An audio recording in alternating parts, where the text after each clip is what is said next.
right, Joe, we had a real sludge of an episode that we had to get through last week. But this episode, The Strip, love that double entendre, baby. We get a plot line about strippers and we get a plot line about being in Las Vegas. Oh my God, I didn't even put that together. I'm telling you, I think that if you look even a little bit under the surface, every episode, the title can describe two different plot lines happening at the same time. Then what was the shower about? Well, that was definitely about the bridal shower.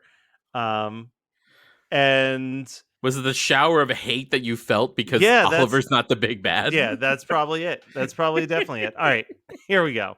Let's dive into this one because this episode was actually a lot of fun. Joe, let me tell you how fun this episode was, is that I enjoyed it even though I got interrupted like 6 different times while trying to watch it and had to keep starting over again. It was like every time I'd hit play, a different phone call would come in and I'd be like, son of a bitch. And then I'd pause it. So like the first like 10 minutes of this episode took me 30 minutes to watch. And I still was like, you know what? This episode was fun, but it still had things that pissed me off and we're going to get into it. But first and foremost, so Caleb's new nickname is KK. Mm-hmm. I think maybe because there's a Kiki and so he's a KK. It's one letter away from the organization that I believe that Caleb might be a member of. True, but if it's KK using his first 2 letters, then it's really Kaka. Like, I'm not sure if you watch TV with subtitles, but it comes up as CAY. Oh dear. So this episode kicks off. Caleb is going to Vegas on a business trip the week before the wedding, which Julie immediately sees through as, you're having a bachelor party. Yeah. You're having a bachelor party. So then Sandy's like, yo, we should crash Caleb's bachelor party. And then that also turns into Ryan and Seth being like, we should go to Vegas. And they keep having this conversation where they talk about the Vegas. Which I know, that's why I was surprised that this episode wasn't just called The Vegas. The Vegas. The line that got me the most was when they find out that Ryan's never been to the Vegas, and he says, "Oh yeah," he goes, "I've never been to the Vegas. My mom was more fond of the Reno." This episode's so fucking strange. So Seth and Ryan are in Vegas, and this stranger named Jen randomly keeps kissing Seth, of course, while he's on the phone with Summer, which serving his beautiful twink body. Yeah, just leads to like one of those TV trope cliches where it's like total misunderstanding. But Summer is like, oh no, we're done, Cohen. I can't believe you're cheating on me while you're in Vegas. Blah blah blah blah blah. Which also leads to the weird part where Seth is just like, well, I guess we're broken up. Time for me to fuck this stranger that I met in Vegas. But whatever. And then simultaneously, Marissa finds out that Teresa's pregnant. I wrote, of course. Again, how could you tell? Yeah, like, how could you tell? Like, she won't eat sushi, Joe, and she won't drink. Like, that can only mean one thing. If that's the prerequisite for pregnancy, then I'm constantly pregnant. But yeah, but yeah, no, Teresa's pregnant because of course she is. Here's the thing that I got confused by.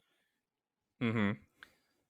Part of this leads to Marissa getting really upset that Ryan and Teresa had sex. But I felt like that was already kind of common knowledge. Like they were dating for a couple weeks, and like Ryan has already, it's been established that Ryan has like slept around for a while. Like, I don't understand how this is supposed to be like this nuclear piece of information for their entire relationship. Yeah. That when Marissa and Ryan were broken up and he was dating a different girl, that he may have had sex with that different girl. Like, I don't know. Yeah. Am I like missing something here? Or like, was there ever a point where Ryan just straight up lied and was like, no, I never had sex with her. Ooh, gross. No, they never talked about it. That's the other thing. They never talked, which like, okay, which that alone kind of explains how like Marissa's able to just get over it. Um, that plus, Marissa is probably just in denial, in denial about her disappointment. But again, like it's the idea that like, okay, well, she needs to just get over it. She's getting over it because reasonably they were not together at the time, and so Ryan's gonna do what a boy from Chino gonna She do. ran to Teresa's house like weeks after Ryan and Teresa dated to live there. She had Yeah. intentions of staying. Like I just this this is so it's so weird to me. Um it's so it's so manic. It's so bizarre. I guess I missed this in between phone calls, but apparently Ryan and Seth have some plan to go to Vegas and win money to help Teresa get out of Chino or something. Like they're like, we're to gonna to go to Atlanta. yeah, we're gonna fundraise her escape or whatever. Yeah, they're crowdfunding. Yeah. They're crowdfunding her. See, the thing is, they're crowdfunding presumably her escape from her when they made the decision. It's like her escape from her abusive boyfriend Eddie. Yeah. So then Jenny, who was randomly kissing Seth, informs them of an underground poker tournament that they can Mm-hmm. be a part of. And they Yep. do particularly well here. And this is the trope that drives me nuts, right? We find out that Jenny is a prostitute and that she was like, I'll Mm-hmm. call up my friends to come and party with us in this penthouse because she like assumes that they're rich because they're staying in the penthouse or whatever. We've seen this thing before, right? We've seen the thing where a guy doesn't realize he's on a date with a prostitute and complications happen plot wise. But in almost every one of those circumstances, it's like guy hitting it on girl at bar, or like it's always the guy being the aggressor. This entire thing starts with her running up to Seth and being like, quick, I need you to kiss me. Like Yeah. it is it is so irresponsible scripting to be like this girl who literally uses Seth to get into a hotel by like just running up to him being like, I need you to kiss me real quick because the security Yeah. Yeah. guard is Yeah. walking by. And then it's like, oh, you guys need to win money. I know, like, there's never a point where we, the audience, are even like hinted at that she's not just some like quirky person that they met in Vegas. And like that just feels so disingenuous to me. Like it made me actually angry with that reveal because I'm like, none of this was fucking earned. Mm-hmm. Just a thing to throw in to take away the money that they had just won. Yeah. It just yeah. Like and Joe, I don't know if you've watched the very short-lived show Undeclared, which was like the pseudo follow-up to Freaks and Geeks. No, but I'm familiar with its mythology. The pimp in this episode plays a character in Undeclared, and I have to say, Homeboy's got range because here he is playing the pimp with the upper hand, and on Undeclared, he was the nerdy RA that everybody dunked on for the entirety of that season. So look at that, man. He can do both. He good for him. Wonderful. Look at him.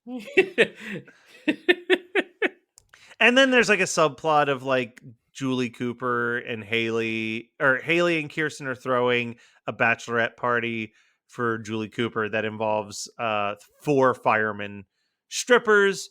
At one point, one of those strippers hits on Julie Cooper and she recants it, but then sees that he's friends with Haley and immediately assumes that Haley was like intentionally sending Mm-hmm. temptation her way, and they get into a fight by the pool that kind of, I mean, ends up unresolved. I'm sure that's to be continued into the season finale next week. But See, you would think. I'm only gonna say that. I mean, see, that's the thing. You're making predictions, and in my mind, I'm like, oh well, you'll fucking see, won't you? I mean, you will Yeah. see. Don't worry. Yeah. You're thinking like a person who knows what they're doing with their writing. Joe, you know what? We Yeah. haven't brought her up in a little bit. At the time that we're recording this, the season is almost over. Where's Caitlin? No, I was gonna say I just want to talk about Amy Sherman Palladino for a second because I've been thinking about this for a really Okay. long time.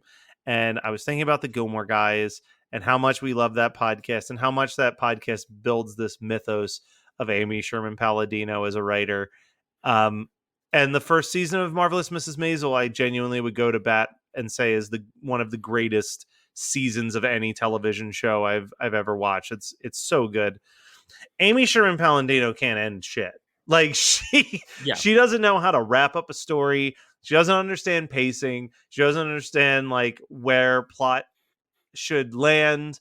I'm not sure if you've been watching this final season of Maisel every week, like I have been forcing myself to do. Yep. But like Joe, I'm sitting there watching this show, and I promise I'm going to bring this back to the OC. I'm watching this final season of Maisel, and I'm like, we have 10 episodes to wrap Yeah. up everything.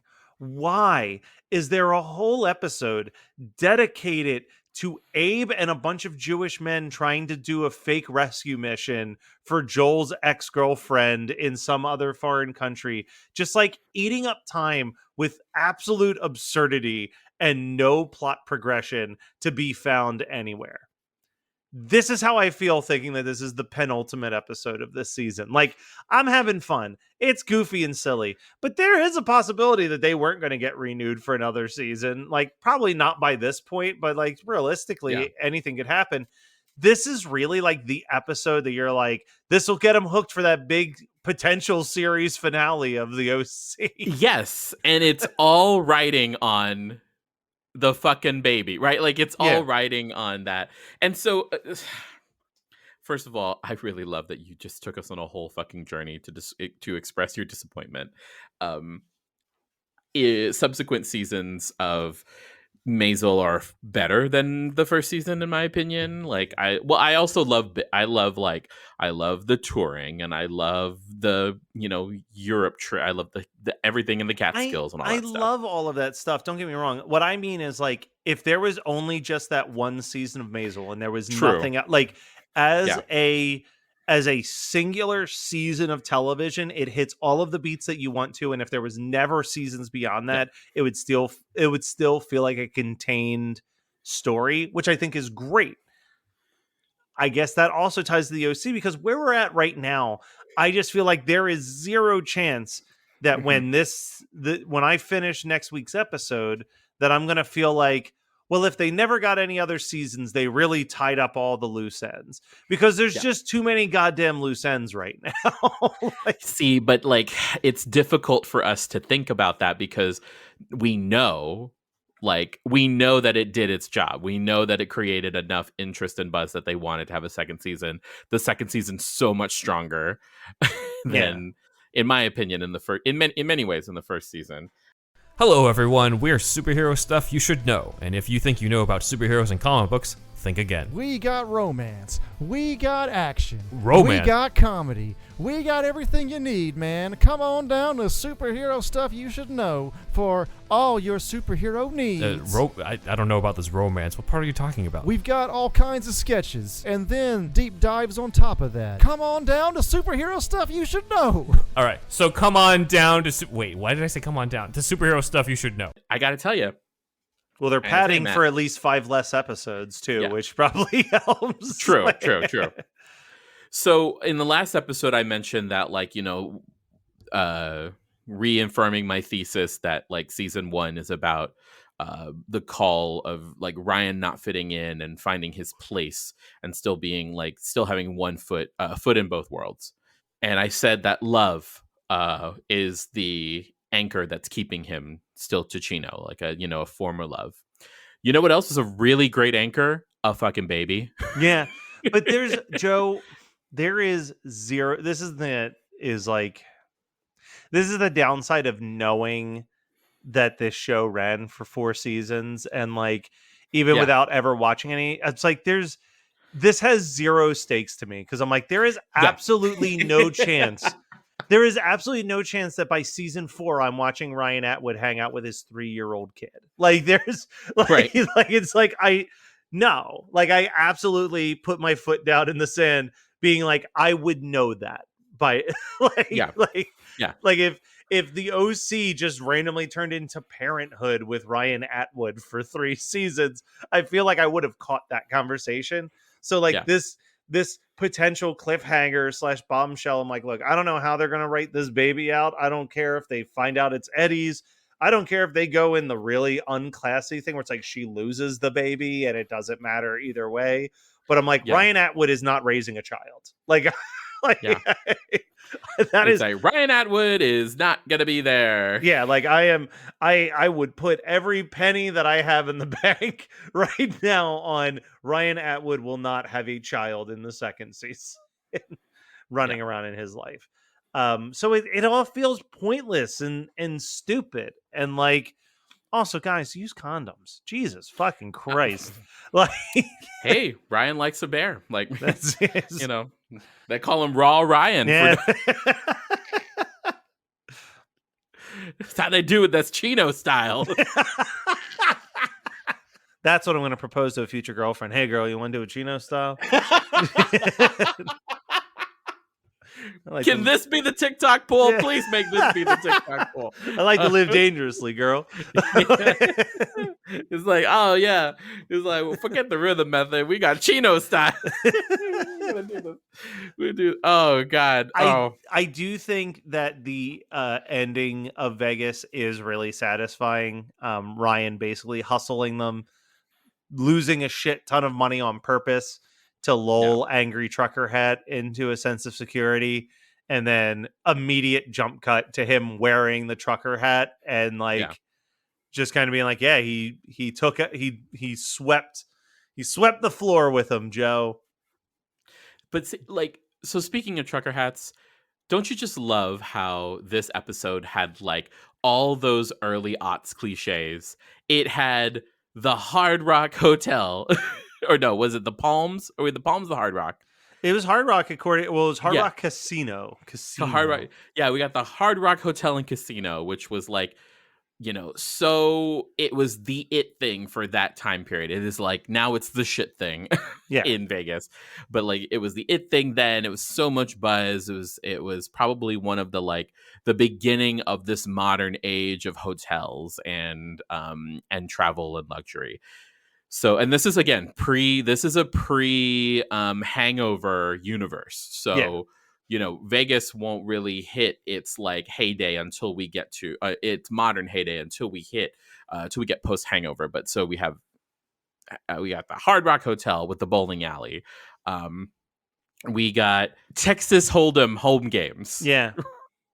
Which is also another like aughts thing where it's like, you know, I remember like watching like the evening news report of just being like, you know, the home games of Texas Hold'em being had. Yeah.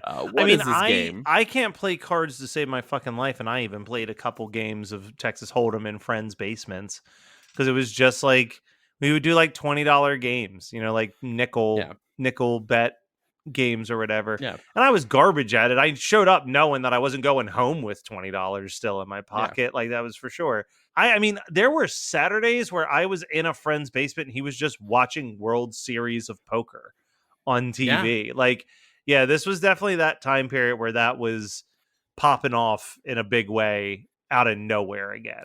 Yeah. And trucker hats. That was the kind of the rule of 3 on that. Is that trucker hats, all 3, and you get an episode. You get this specific episode of the OC. Yeah, this was, I think, the same year that this episode aired was when Bowling for Soup wrote their song Trucker Hat. But, all right. You know what else this had plenty of from the early aughts, Joe? Songs that we knew and loved. Yes. So we got 8 songs in this episode. So when they're making a plan to try to fundraise while they're in Vegas, you hear On Parade by Electrolane. The Beastie Boys Check It Out plays twice. First when they walk into the casino and then at the end of the episode as they're leaving with their winnings. So Sweet by Jonathan Rice plays while Sandy is questioning Caleb. Jacqueline by Franz Ferdinand plays when Kirsten asks Haley to find a stripper, and then later on in the episode when the prostitutes reveal themselves. How High by Tricky plays as Seth and Ryan are in the poker tournament. The Vanishing by Stars plays when Haley first arrives to the party, but then Fire by the Ohio Players show up as the firemen strippers start to do their show. Passing by 07 plays when Summer barges in on the makeout party between Seth Cohen and Jenny. And then finally, Meet Your Demise by Willows with a Z plays when Haley and Julie fight by the pool. A lot of great options on the board on this one, Joe. I want to know where you're leaning on the song of the episode. Fire! I knew that a bunch of shirtless firemen was going to be your kryptonite on this episode. So here's the thing. Yes, shirtless firemen. I don't typically like a man built for speed. I like a man built for comfort. So like, they're just fun to look at, but probably wouldn't be fun to have fun with. What does it for me is when, and this is only going to be podcasts are famously not a visual medium. So it's when the men are coming in and Julie does this. Yeah, she does the finger, finger by the side of the lip, like the side of her lip with the big teeth smile. Like all I can think of, know what I always think of with that face, and it's a very weird reference point, but it's the best way for me to give people a visual, is Austin Powers Goldmember. There's a scene with Fat Bastard where he farts and Austin Powers says, "Did you just soil yourself?" And he throws the finger to his face and goes, "Maybe." Like, maybe. That's the move that she does when she sees these 4 shirtless firemen storm into the house blasting the Ohio Players. So what you mean to say, Matt, is that when you do the TikTok poll, the image is going to be a side-by-side of Julie and of Julie Cooper. Oh man, yeah, I should have done a Who Wore It Better this week. Yeah, it's that, because when she did that, I was like, oh, she's feeling herself. Well, mine I just pulled from a personal archive. I fucking love the Beastie Boys, and Check It Out is one of my favorites by the Beastie Boys. If you haven't, I have to tell you to look it up. It is my favorite televised performance of any artist. The Beastie Boys did Check It Out on David Letterman, and the performance literally starts with them coming out of the New York subway, rapping their way from the subway station into David Letterman's studio, and then finishing the song in the studio. And it is so impressively cool. Like, never have 3 Jewish white rappers seem so effortlessly cool than the Beastie Boys did every time that you saw them do anything. Truly trailblazers. All right, let's talk some pop culture before we wrap this episode up. Let's do it. Joe, I'll go first on this one because mine's kind of like barely. I feel like this, I'm really stretching with like a pop culture moment because no one's talked about this show, but I think it is a beautiful show on Apple Plus. So I'm actually going to talk about a show that I wish was more of a pop culture moment. When people have Apple Plus, they talk about Severance. They talk about Ted Lasso. You even hear them talk about like After Party sometimes and the morning show. But no one delayed our recording for Ted Lasso. Yeah, but no one talks about Acapulco. And I'm not sure if you've watched Acapulco, but it is so beautiful and charming and funny and sweet. And I think the last season is going to, again, we're in the middle of a writer's strike right now, but I believe it's been shot already. So maybe we'll get the final season soon. Or maybe we'll see the final season in like 2026. Who knows? But Acapulco, just watch it. Like, just sit down, watch it, feel the waves of just joyfulness that show can bring into your life. Have you watched Acapulco? Do you even know what it's about? I think I know what it's about. It's like a guy who is now a billionaire who's like retelling the story of his life working at a hotel. Yeah. So he's telling the story of him growing up in a poor neighborhood of Mexico, working at this like giant hotel Um, but it's all in the 80s. And like one of my favorite elements is that by the pool is this musical duo that always every episode they sing at least one huge 80s pop hit, but it's all in Spanish when they're singing. And it's like that every time that it cuts to them, they always have their synchronized dance moves while they're performing and stuff is just like that moment every episode alone just fills me with a joy that I can't describe. But it's very like, and this is coming from, I mean, my ethnicity is just white. Like, you know what I mean? Like I like no real anything, but like it has so much of a cultural tie to where the story is coming from that like Mhm. I felt moved by, that I'm sure anybody who hasn't watched it who like has any element of that heritage will find even more to appreciate, cuz I was just watching Sure. it as like, you know, a white dude with a white ass name and a Yeah. pasty ass body. You know what I mean? Like it Yeah. was so He got so that white ass name and that pasty ass body. so how about you, Joe? What is the pop culture significance that you want to talk about? So I'm going to talk about this because, and I talked about this on Fright School, so I apologize if you're listening to this and you're also a fan of Fright School, but I recently watched XO Kitty on Okay. Netflix. So XO Kitty is a series uh based off of the character of Kitty Songcovey from the To All the Boys I've Loved Before movies. Okay. So like the To All the Boys I've Loved Before movies, it's like it stars Lana Condor as Laura Jean Songcovey, Mhm. but it's her little sister, and her little sister Kitty is now like the head of this like 10 episode. It's essentially a K drama, but it's meant for like American teens. And the premise is that Kitty has a boyfriend that's long distance that is from Korea. She doesn't have a relation. She didn't have a relationship with their mother before she died, and the mother was Korean. But the mother got to go to a like boarding school for a year on a scholarship in order to like reconnect with her motherland. Kitty gets this, obviously Kitty gets the same scholarship, and that's also the school where her boyfriend attends. So there's the trailer does a lot of this heavy lifting so that way when you're in it you can get through it, but halfway through the half, and the reason why I'm bringing this up is that halfway through the series this show gets real fucking gay. Like it's Okay. just so queer and delightful, and like that's not a spoiler because like they're like one of the guys from Love Victor is in it playing a gay guy.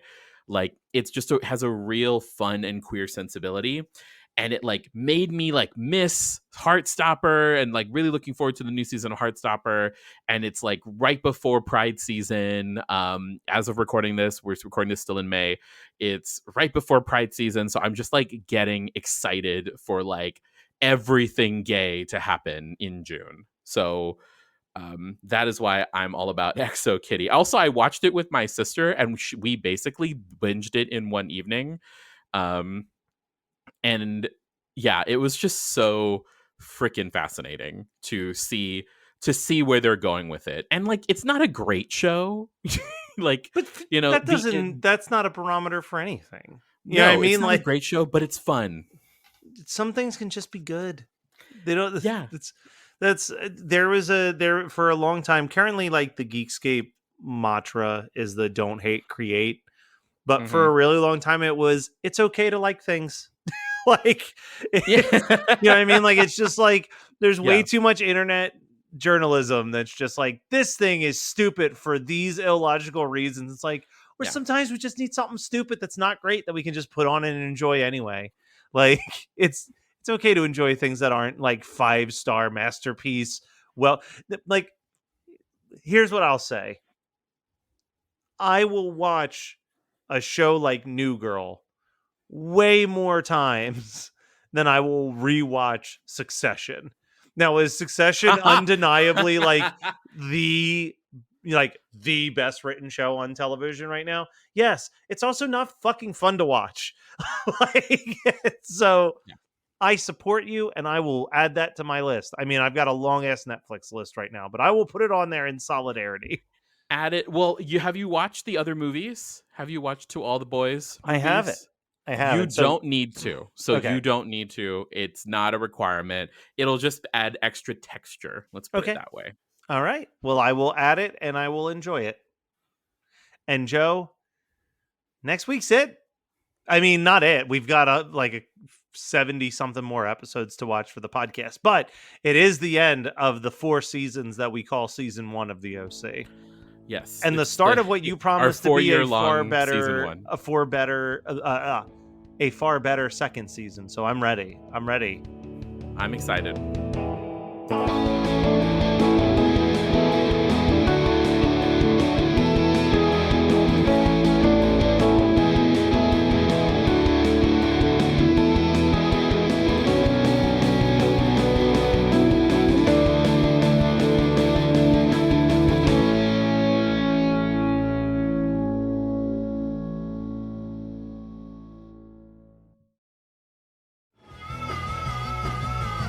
You're listening to the Geekscape Network.